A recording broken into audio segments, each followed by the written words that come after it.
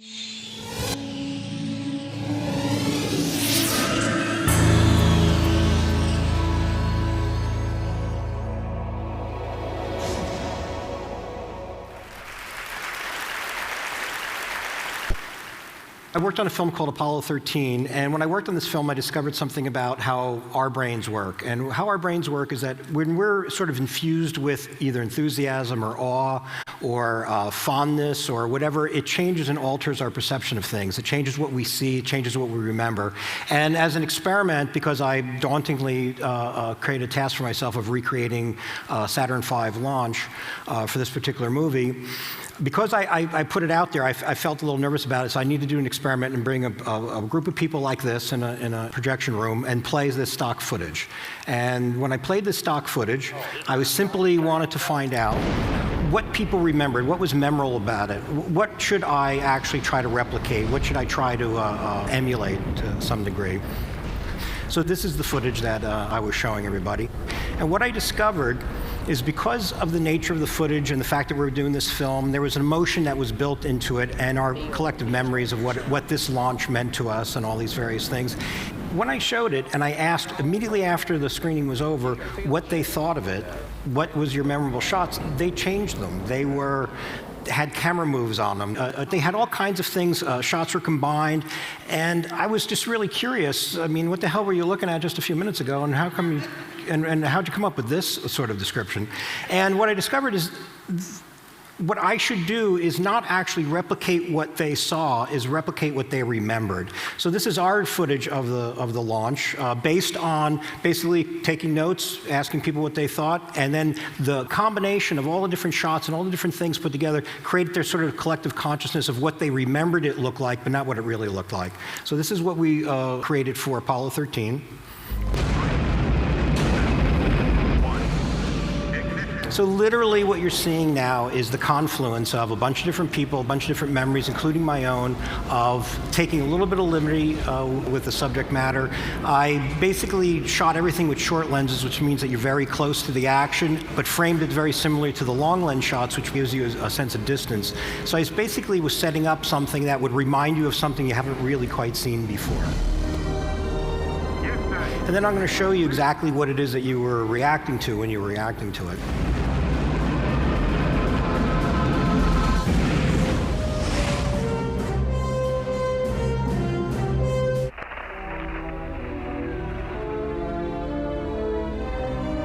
Hello, Houston. This is Odyssey. It's good to see you again. I pretend they're clapping for me.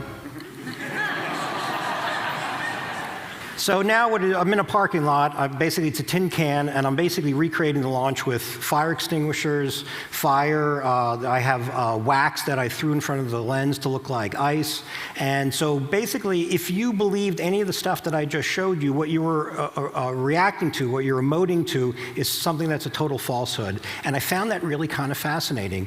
And in this particular case, this is the climax of the movie, and the way of achieving it was simply take a model, throw it out of a helicopter, and shoot it. And that's simply what I did. That's me shooting, and I'm a fairly mediocre operator, so I got that nice sense of verisimilitude of following the rocket all the way down and giving that little sort of edge, just desperately trying to keep it in frame. So then I come up to the next thing. We had a NASA consultant who was actually an astronaut, who was actually on some of the missions of Apollo 15, and he was there to basically double-check my science. And I guess somebody thought they needed to do that. I don't know why, but they thought they did. So we were, he's a hero. He's an astronaut, and we're all sort of excited. And I gave myself the liberty of saying, some of the shots I did didn't really suck that bad. And so maybe I was feeling kind of a little good about it. So I brought him in here, and he needed to really check and see what we were doing, and basically give us our A+ report card. And so I showed him some shots we were working on, and waiting for the reaction that you hope for, which is what I got. So I showed him these two shots, and then he basically told me what he thought. Okay. It's what you dream about. So what I got from him is he turned to me and said, You would never, ever design a rocket like that. You would never have a rocket go up while the gantry arms are going out. Can you imagine the tragedy that could possibly happen with that? You would never, ever design a rocket like that. And he was looking at me. It's like, I don't know if you noticed, but I'm the guy out in the parking lot recreating one of America's finest moments with fire extinguishers. And I'm not going to argue with you. You're an astronaut, a hero, and I'm from New Jersey. So I'm just going to show you some footage. I'm just going to show you some footage and tell me what you think. And then I did kind of get the reaction I was hoping for. So I showed him this. And this is actual footage that he was on. This is Apollo 15. This was his mission. So I showed him this.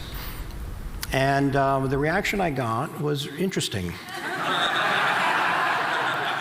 So, and what happened was, what I sort of intuned in that is that he remembered it differently. He remembered that was a perfectly safe sort of gantry system, perfectly safe rocket launch, because he's sitting in a rocket that has like 100,000 pounds of thrust, built by the lowest bidder. He was hoping it was going to work out okay.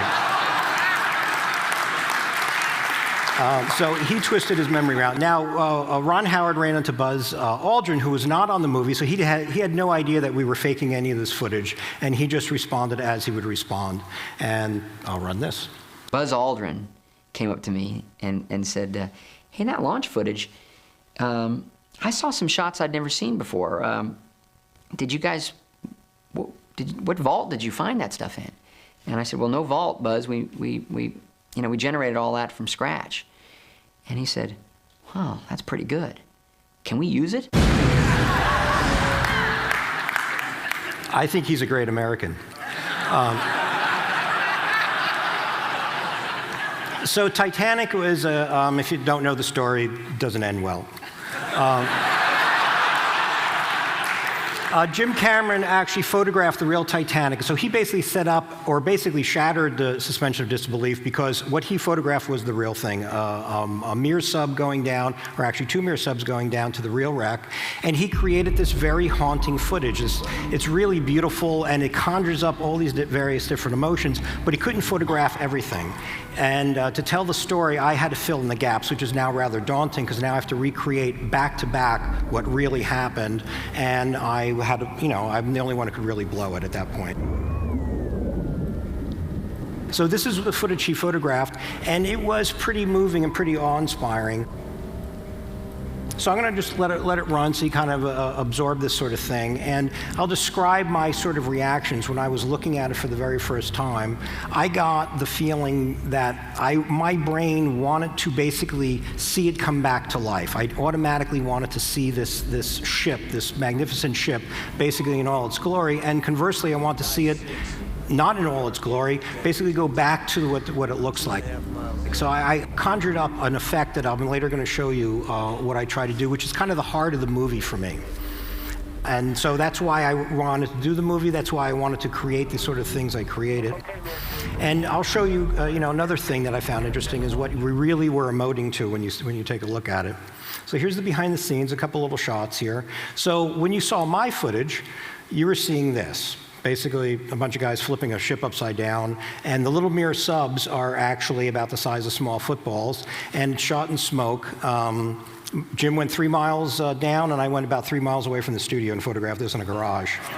But what you're emoting to, or what you're looking at, had the same feeling, the same haunting quality that Jim's footage had. So I found it so fascinating that our brains sort of, once you believe something's real, you transfer everything that you feel about it, this quality you have, and it's totally artificial. It's totally make-believe, yet it's not to you. And I found that was a very interesting thing to explore and use, and it caused me to create the next effect that I'll show you, which is this sort of magic transition. And all I was really attempting to do is basically have the audience cue the effect, so it became a seamless experience for them, that I wasn't showing you my sort of interpretation, I was showing what you wanted to see. And the very next shot right after this. So you can see what I was doing. So basically, if there's two subs in the same shot, I shot it, because where's the camera coming from? And when Jim shot it, it was only one sub, because he was photographed from another. And I don't remember if I did this or Jim did this. I'll give it to Jim, because he could use the pat on the back.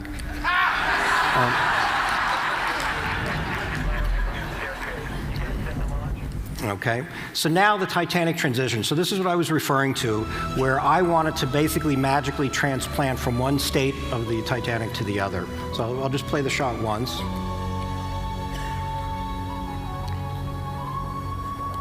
And what I was hoping for is it just melts in front of you.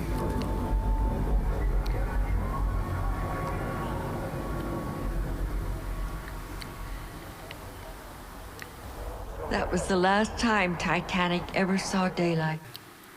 So what I did is basically had another screening room experience where I was basically tracking where I was looking, or where we were looking. And of course, you're looking at the two people on the bow of the ship. And then at some point, I'm changing the periphery of the shot. I'm changing, it's becoming the rusted wreck. And then I would run it every day, and then I would find exactly the moment that I stopped looking at them and start noticing the rest of it. And the moment my eye shifted, we just marked it to the frame, the moment my eye shifted, I immediately started to change them. So now somehow you missed where it started and where it stopped. And so I'll just show it one more time. And it was literally done by using what our brains naturally do for us, which is as soon as you shift your attention, something changes. Then I left the little scarf going because it really wanted to be a ghostly shot. Really wanted to feel like they were still on the wreck, essentially. That's where they were buried forever. Or something like that. I just made that up. I don't know. As incidentally, the last time I ever saw daylight, it was a long film to work on. Now, Hugo is another interesting movie because the movie itself is about film illusions. It's about how our brain is tricked into seeing a persistence of vision that creates a motion picture. And one of the things that I had to do is Sacha Baron Cohen is a very clever, very smart guy, comedian, wanted to basically do an homage to that kind of the Buster Keaton sort of slapstick things. And he wanted his leg brace to get caught on a moving train. Very dangerous, very impossible to do, and particularly on our stage because there literally is no way to actually move this train because it fits so snugly into our set. So let me show you the scene. And then I basically used the trick that was identified by Sergei Eisenstein, which is if you have a camera that's moving with a moving object, what is not moving appears to be moving, and what is moving appears to be stopped. So what you're actually seeing now is the train is not moving at all, and what is actually moving is the floor. So this is the shots. That's a little video of what you're looking at there, which is our little test. So that's actually what you're seeing.